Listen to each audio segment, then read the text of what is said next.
जियाउद्दीन बर्नी। हाँ जी, तारीख फिरोज शाही, काफी इंपॉर्टेंट बुक है ये भी, फिरोज शाह तुगलक के ऊपर है ये।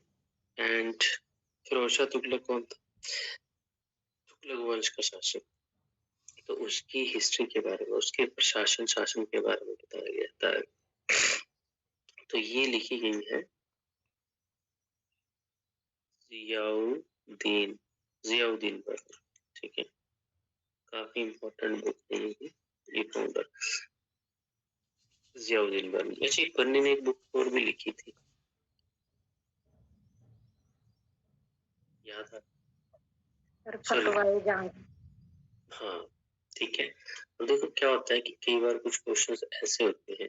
एक और बुक बताई थी मैंने राघवेंद्र जी के टाइम पे, पद्मावत, ठीक है, जो मलिक मोहम्मद जईसी ने लिखी है, ठीक है। तो बुक्स के ऊपर क्वेश्चंस बनते हैं, ठीक है। और एक और बुक है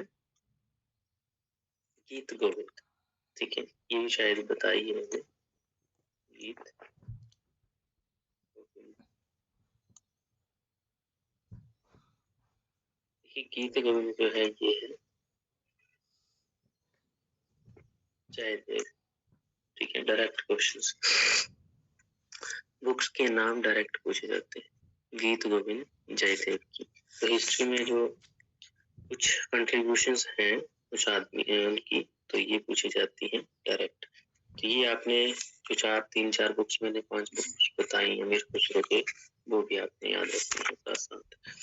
नेक्स्ट जो हमारा इम्पोर्टेंट ये क्वेश्चन आता है एक, वो ये है कि इसी टाइम पे, ठीक है, जो कश्मीर के शासक थे उनका नाम पूछा जाता है कई बार, क्योंकि वो जो है ग्रेटेस्ट रूलर माने जाते हैं कश्मीर के, और उनको कई बार बादशाह और अकबर ऑफ कश्मीर भी कहा जाता है, ठीक है। देखिए जो कश्मीर के शासक थे उनका नाम क्या है? उनका नाम है जैनुलाब्दीन, ठीक है। सो कश्मीर, ये आपने ध्यान रखना है, नाम है कश्मीर के फर्स्ट इंडिपेंडेंट रूलर बने थे शमशुद्दीन शाह, ठीक है, first Muslim ruler of Kashmir in 1339। But जो यहाँ पे इनका नाम भी लिख सकते हैं आप, Shamsuddin Shah became the first Muslim, ठीक है, first Muslim ruler of Kashmir in 1339 में शमशुद्दीन शाह जो है वो पहले मुस्लिम शासक बने थे कश्मीर के। और इसमें जो है कश्मीर के शासक जो सबसे फेमस और बादशाह के नाम से और कश्मीर के अकबर के नाम से जो पहचाने गए, उनका नाम था जैनुलाब्दीन। क्वेश्चन डायरेक्ट आता है इसलिए बता रहा हूँ, जैनुलाब्दीन ये जो नाम है, ये कश्मीर के शासक 1420 से लेकर 1470, ये जो 50 वर्ष है 15th सेंचुरी, ठीक है, 1420 से 70, he was the greatest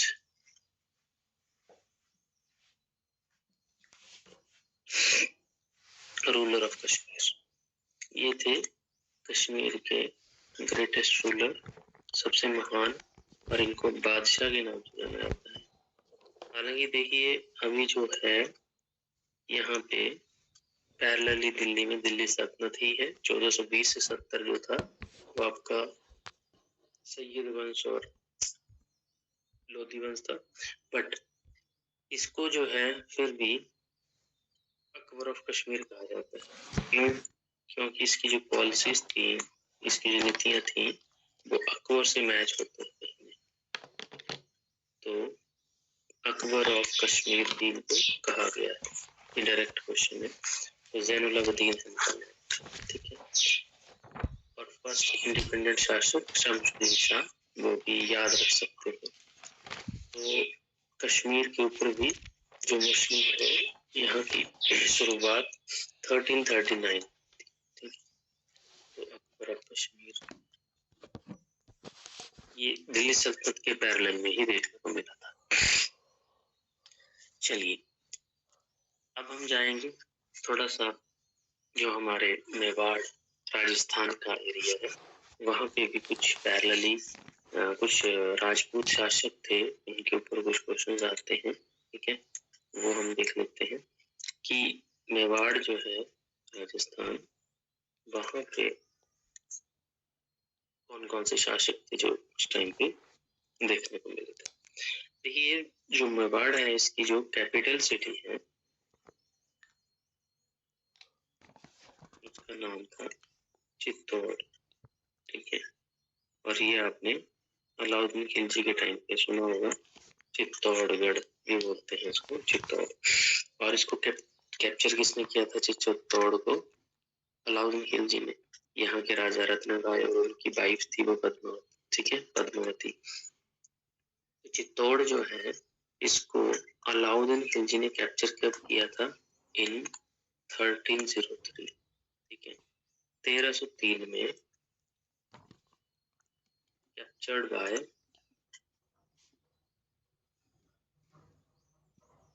Alauddin Khilji, ठीक है। मेवाड़ की कैपिटल थी। लेकिन जो राजपूत, ठीक है, रूलर थे, ठीक है, कहीं न कहीं उन्होंने वापस इसको ले लिया, ठीक है।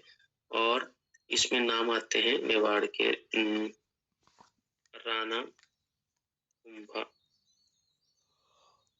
राणा कुंभा, ठीक है, जो कि 1433 से लेकर 1468, ये राणा कुंभा है, ये एक राजपूत शासक मेवाड़ के थे। इन्होंने एक फेमस विक्ट्री टावर बनाया था, ठीक है, विजय स्तंभ। ये इम्पोर्टेंट क्वेश्चन है कि विजय स्तंभ किसने बनाया था? ये विजय स्तंभ का मतलब, विजय मतलब जीत, विक्ट्री, और स्तंभ मतलब एक पिलर, ठीक है। सो विजय स्तंभ किसने बनाया और कहाँ बनाया? तो एट चित्तौड़, मालवन सॉरी, मेवाड़ की कैपिटल चित्तौड़ में ही उन्होंने बनाया था विजय स्तंभ। और ये क्यों बनाया? क्योंकि उसकी जो जीत है, ठीक है, कौन थे वो? महमूद खिलजी, ठीक है। अब महमूद खिलजी मालवा के शासक थे। इनके ऊपर जब विजय प्राप्त की उन्होंने, तो उसकी मेमोरी में, उसकी याद में उन्होंने विजय स्तंभ बनाया था, ठीक है। किसने बनाया था? राणा कुंभा। सो विजय स्तंभ कहाँ बनाया गया है? चित्तौड़। किसके द्वारा बनाया गया है? राणा कुंभा के द्वारा। और ये क्यों बनाया गया था? To commemorate the victory of Rana Kumbha over the Malwa king. तो मालवा के राजा, मालवा कहाँ है? मध्य प्रदेश का एरिया है। मालवा के राजा के ऊपर जो है विजय प्राप्त की थी, जिनका नाम था महमूद खिलजी, ठीक है। तो ये याद रखना था, मुस्लिम शासक वो भी मालवा पर महमूद खिलजी, उसके ऊपर जो है इन्होंने विजय प्राप्त की थी। ये नाम आप याद रख सकते हैं, ठीक है जी। महमूद खिलजी जो कि मालवा का शासक था, उसको उसने हराया था। बाकी देखिए राणा सांगा है, जिसको हम राणा संग्राम के नाम से भी जानते हैं। ये जो राणा कुंभा है, इसको कर्ण के नाम से भी जानते हैं, ठीक है। तो राणा सांगा, ये नाम तो पहले भी सुना होगा आपने, इनको संग्राम के नाम से जाना जाता है।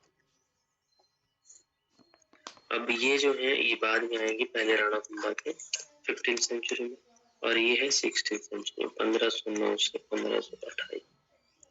तो इन्होंने भी कहीं ना कहीं कुछ मुस्लिम शासकों को हराया था, और वो भी मालवा के, ठीक है। महमूद टू मालवा के शासक को हराया था, और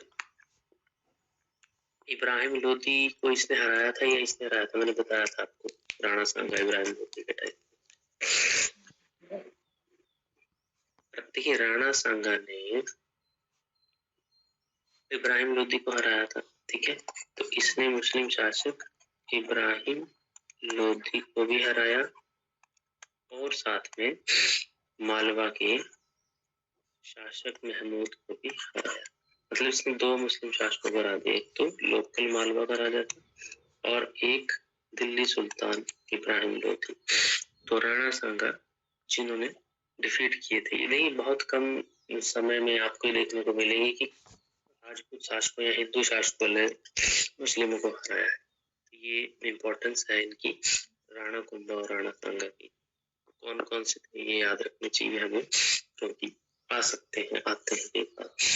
और बट राणा सांगा को अल्टीमेटली किसने हरा दिया था? इसने तो उनको हराया था, but Rana Sanga was defeated by Babur, ठीक है। बाबर हम पढ़ेंगे, तो राणा सांगा को बाबर ने बैटल ऑफ खानवा में हराया था 1527, ठीक है। तो वो तो हम देखेंगे, इसको जो है वो इसको बाबर के द्वारा हराया गया था, बट इसने इब्राहिम लोधी और मालवा के शासक को हराया। तो राणा सांगा का टाइम पीरियड और इनकी लड़ाइयाँ और राणा कुंभा का जो विक्ट्री विजय स्तंभ है वो थोड़ा सा याद रखना है। बाकी चित्तौड़ को किसने कैप्चर किया, कब किया अलाउद्दीन खिलजी ने, वो थोड़ा सा याद रखेंगे। बाकी उसके बाद में रिस्टोर कर लिया गया था राणा सांगा के टाइम पे, सॉरी राणा कुंभा के टाइम पे। और जो ये नाम है थोड़े थोड़े इनकी हमें पता होना चाहिए। नेक्स्ट हमारा जो वंश है, डायनेस्टी है, that is very very important, और वो है साउथ का विजयनगर,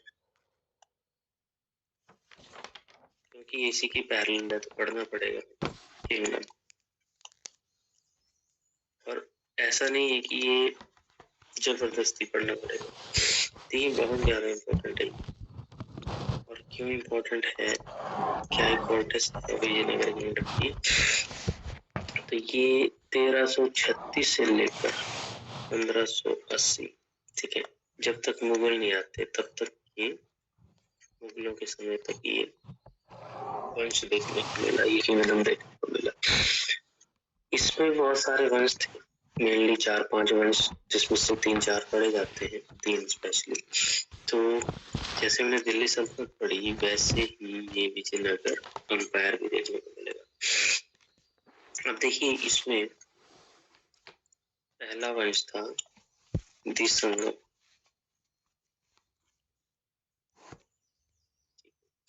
जो कि 1336 से लेकर 1485 तक रहेगा। दूसरा था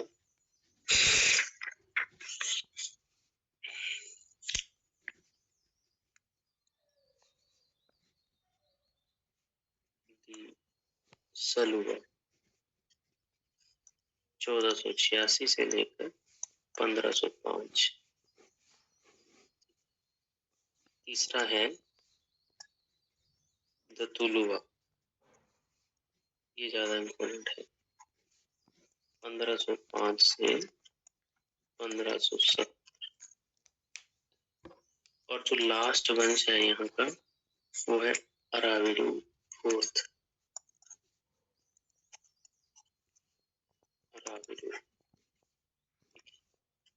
1570 से लेकर, वैसे तो ये 1650 तक रहेगा, बट नाम का, ठीक है।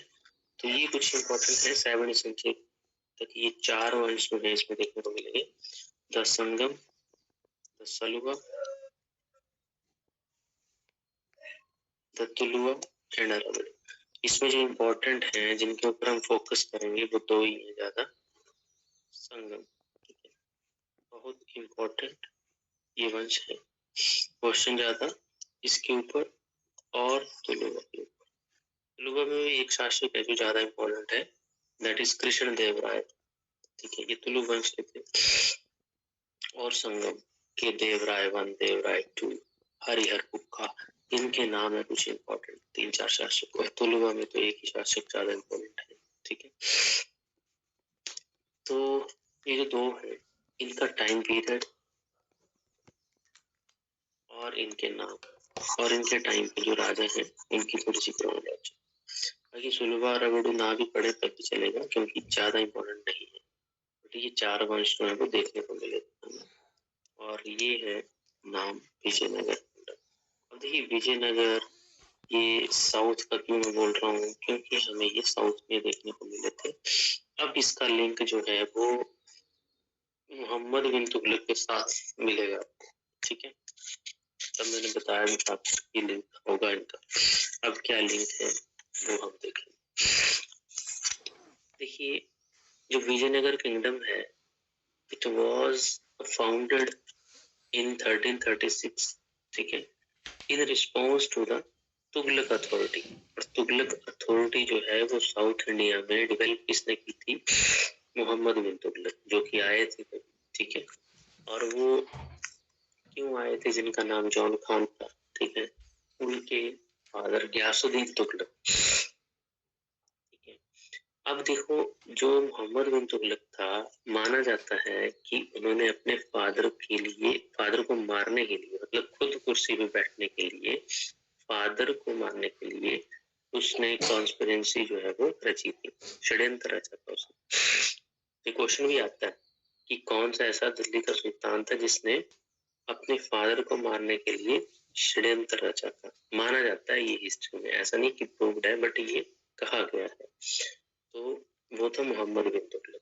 और उसने ऐसा क्यों किया था, क्योंकि इसने तुगलक अथॉरिटी को साउथ इंडिया में करने के लिए, बाद में तो उसने अपनी राजधानी भी ट्रांसफर की थी, मगर जब उसने ये सिस्टम किया था तब यहाँ पे विजयनगर किंगडम जो है वो देखने को मिला था।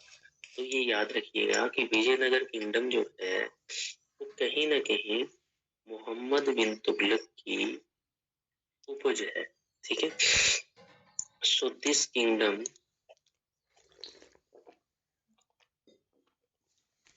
वाज फाउंडेड इन 1336, तो ठीक है, ठीक है। जो इसके फाउंडर है ना वो इसी के द्वारा जो है वो उनको गाइड किया गया था, मोटिवेट किया गया था, ठीक है। तो ये जो किंगडम निकला वो है in response to the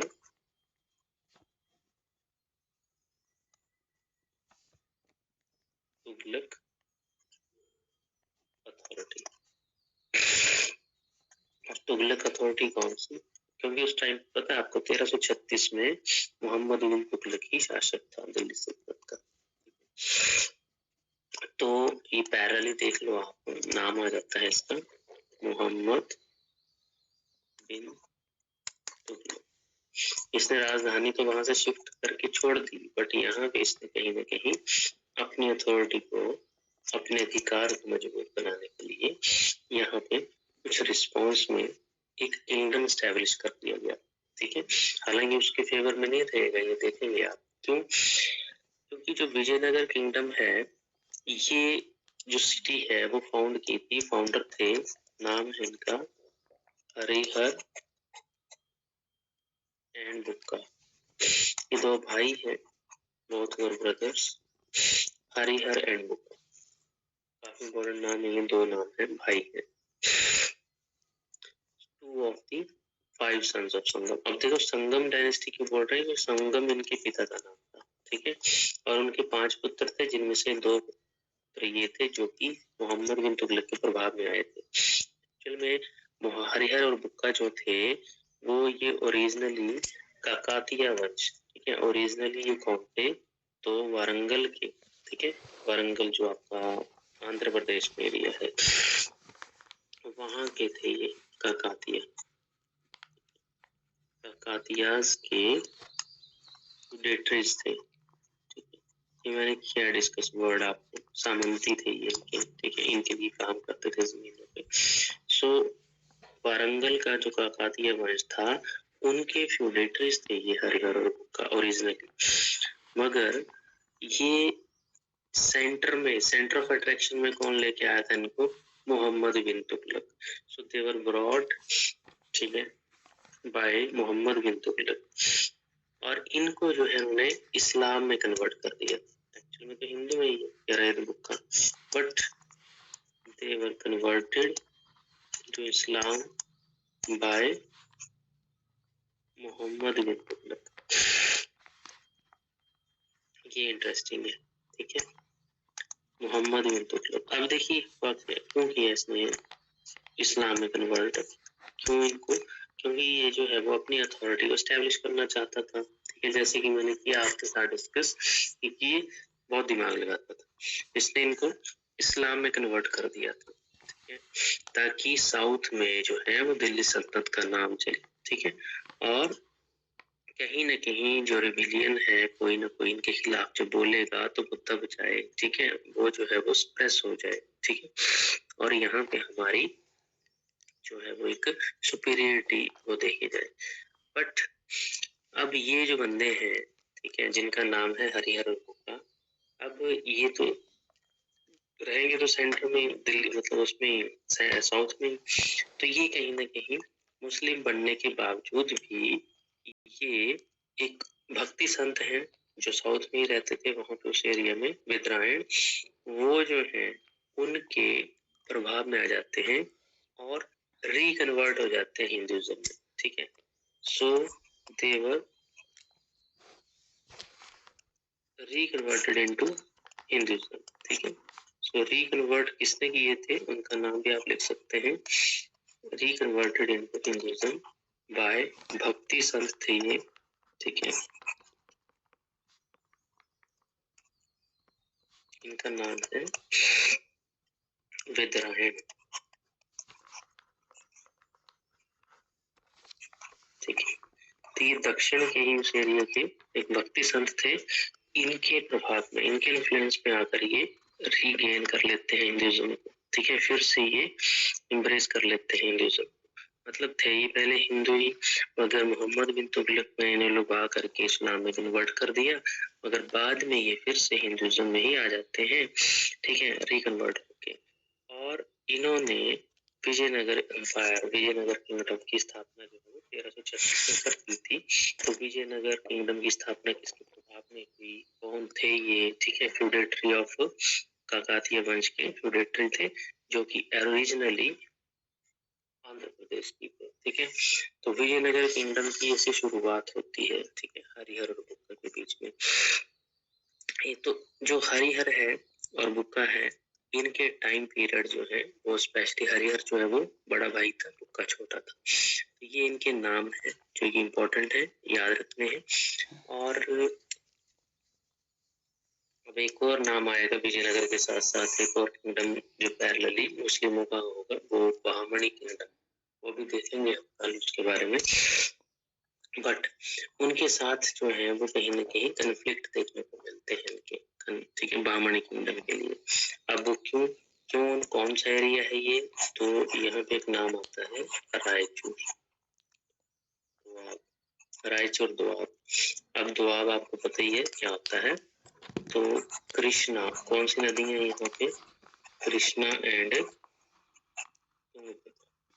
very very important, Krishna नदी साउथ में, तुंगभद्रा नदी साउथ में, ठीक है, तो ये जो कृष्णा एंड तुंगभद्रा के बीच का जो एरिया है उसको इस नाम से जाना जाता है, रायचूर दोआब, कृष्णा तुंगभद्रा, ये इम्पोर्टेंट है, कौन सी नदियों के बीच की ये लड़ाई थी, ठीक है, between Vijayanagar and,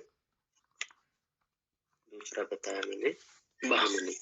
Bahmani kingdom जो है वो एक मुस्लिम एम्पायर था, ठीक है, और ये जो था ये एक हिंदू एम्पायर था, मतलब जैसे कि हम देख रहे हैं इनके नाम, ठीक है, बेशक उसके प्रभाव में आए थे पर बाद में फिर से हिंदू ही बन गए थे। तो इनके बीच में जो कॉन्फ्लिक्ट था वो इस एरिया को लेके था, मेनली रायचूर दोआब। सो एरियाज हैं, इसके अलावा उनका जो एरिया वारंगल है, ठीक है, जहाँ पे वो रहते थे काकतीय वंश का, वो एरिया है, ठीक है, कृष्णा तुंगभद्रा, इवन कृष्णा गोदावरी डेल्टा के ऊपर भी उनके कुछ डिस्प्यूट थे, ठीक है, तो कृष्णा गोदावरी जो डेल्टा है, कृष्णा गोदावरी एरिया, वहां पे भी कृष्णा तुंगभद्रा भी, तो ये साउथ की नदी है सारी, ठीक है, और जो बुक्का था, ठीक है, ये इन्होंने इस जगह का नाम चेंज किया था, ठीक है।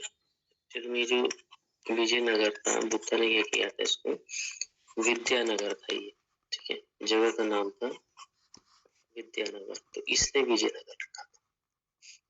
विद्यानगर से इसने इसको चेंज कर दिया विजयनगर। तो विजयनगर एम्पायर जो है वो इसके नाम के बाद बुक्का ने इसने इसको चेंज किया था। वैसे ओरिजिनल इसका नाम था विद्यानगर, ठीक है। तो ये आप ध्यान रखना है, किसने विजयनगर नाम किसने चेंज किया था, ठीक है। अब इसमें जो फेमस राजा हैं जिनके ऊपर नाम क्वेश्चन आते हैं वो है देवराय 1 और 2, ठीक है। सबसे इम्पोर्टेंट नाम है इसमें पहला देवराय 1, इकट्ठे ही है दोनों, मतलब दो नाम आएंगे देवराय 1 और 2। ये 1 जो है इनका टेन्योर 1406 से 1422 और ये जो बुक्का था इनका टाइम पीरियड था 1356 से 79 और हरिहर तो स्टार्टिंग से काम बड़ा भाई था 1336। अब देखिए ये जो देवराय इनके बारे में क्या क्वेश्चन आते हैं। देखिए इन्होंने एक डैम को कंस्ट्रक्ट किया था, एक डैम की कंस्ट्रक्शन की थी अक्रॉस द तुंगभद्रा रिवर। ये क्वेश्चन डायरेक्ट यूपीएससी में पिछले साल आया, ठीक है, कि ही constructed a dam across the Tungabhadra river. अब क्यों बनाया था इसने ये, ताकि इस डैम्स को बनाकर ये एक कैनाल बना सके, ताकि जो शहर में जो लोग रहते हैं उनको इरिगेशन फैसिलिटी प्रोवाइड की जा सके। तो ये जो नहर बनाने का काम जो है डैम बनाकर किसने किया था तुंगभद्रा नदी पे, देवराय 1 ने, ठीक है। ये काफी इम्पोर्टेंट क्वेश्चन है। इसके अलावा एक दूसरा फैक्ट है कि एक इटालियन ट्रैवलर थे, इटली के थे, जिनका नाम है निकोलो कॉन्टी। निकोलो कॉन्टी, ये इनके समय पे इनके किंगडम को विजिट करने आए थे। कई बार तो डायरेक्ट ही क्वेश्चन आते हैं कि निकोलो कॉन्टी किस देश के थे, ठीक है। तो वो थे इटली के इटालियन ट्रैवलर। और वो एक्चुअल में क्यों आए थे यहाँ पे, देखिए यहाँ की ये जो ट्रैवलर थे निकोलो कॉन्टी, ये थे एक्चुअल में एक हिस्टोरियन, ठीक है, जो कि देखने आते थे हर जगह, जैसे यहाँ वहाँ जाते थे हर, तो उनका एक काम था कि यहाँ की जो ट्रेडिशंस हैं, ठीक है, यहाँ का जो प्रशासन है, एडमिनिस्ट्रेशन है, वो किस तरह से चलता है, किस तरह से काम करता है। तो ये स्पेशली जो है वो यहाँ पे गए थे, क्यों, क्योंकि इनका जो एडमिनिस्ट्रेशन था, प्रभाव था, वो काफी ज्यादा देखने को मिलता था देवराय प्रथम का। क्योंकि देखिए इन्होंने एक बहुत अच्छी चीज की थी, मैं आपको बताता हूँ कि इन्होंने एक यूनिक सी चीज बनाई थी, जैसे दैट इज जो क्या थी, पर्ल हॉल, ठीक है। ये काफी ज्यादा हिस्ट्री में पूछा जाता है। पर्ल हॉल ये क्या है, ये इसने अपने महल में, ठीक है, जो देवराय प्रथम था जहाँ पे वो रहता था, उसने वहां पे एक पर्ल हॉल बनाया था अपने पैलेस में, ठीक है। वहां पे ये जो एमिनेंट पर्सनैलिटीज होती थी, ठीक है, उनको सम्मानित करता था, उनका ऑनर करता था, ठीक है। So pearl hall was in his palace, अपने पैलेस में इसने बनाया था पर्ल हॉल, एक बहुत बड़ा हॉल, जिसमें क्या करता था ये, वेरी ही ऑनर्ड, ठीक है, जहाँ पे वो मैन ऑफ एक्सीलेंस या एमिनेंस, जिनसे वो प्रभावित होता था, एमिनेंट पर्सनैलिटी होती थी, उनको वो यहाँ पे सम्मानित करता था, जिसमें से एक निकोलो कोंटे भी है, ठीक है, क्योंकि यहाँ पे विजिट करने आए थे, इनसे प्रभावित थे और इन्होंने यहाँ पे इनको सम्मानित भी किया था। सो ये क्वेश्चन भी इम्पोर्टेंट है, 3-4 क्वेश्चन इसके ज्यादा इम्पोर्टेंट। जैसे ये पर्ल हॉल जो है पूछा जाता है कौन सा शासक था जिसने बनाया था और क्या वहां पे वो करता था, ठीक है। बाकी निकोलो कोंटे के बारे में आए, ये कहाँ से था, तो इटालियन था, किसके टाइम पे आया था, तो ये भी इम्पोर्टेंट है। बाकी इसने तुंगभद्रा पे डैम कंस्ट्रक्ट किया था ताकि इरिगेशन फैसिलिटीज को इम्प्रूव किया जाए, कैनाल को बनाया जाए। बाकी इनके टाइम पे एक नाम आता है इनके कोर्ट पोइट का, वो था श्रीनाथ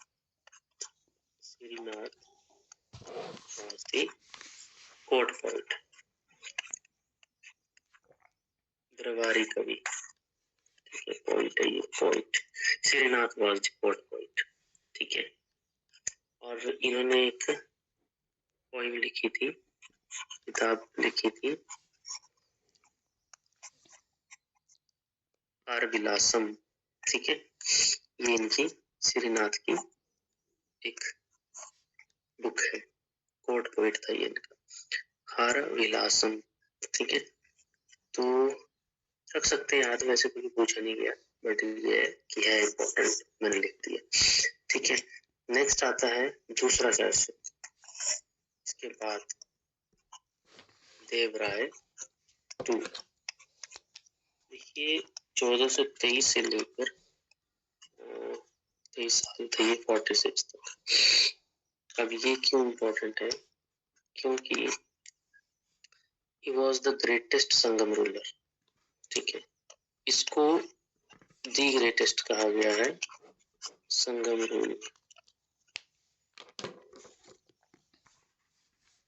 बट संगम में है ही, ठीक है। ओवरऑल विजयनगर एम्पायर का जो फेमस था वो था कृष्णदेवराय तुलु वंश का, तो जो ग्रेटेस्ट संगम शासक था वो था देवराय टू। देखिए इसके जो कमांडर्स थे, इसके जो सेनापति थे, वो मानते थे, उनका विश्वास था कि ये इंद्र का अवतार है, ठीक है। वेरी वेरी इंपॉर्टेंट क्वेश्चन, किस शासक के कमांडर मानते थे कि वो इंद्र का अवतार है? So commanders of Devaraya to believe that कि ये जो है वो इंद्र का अवतार है। इंद्र कौन? देवता, ठीक है। इंद्र के अवतार की तरह इसको मानते थे इसके कमांडर, ठीक है, उनका मानना था। और इन्होंने एक उपाधि भी इनको हासिल थी, दैट इज गज बेटकर, ठीक है। हिंदी में गज क्या होता है?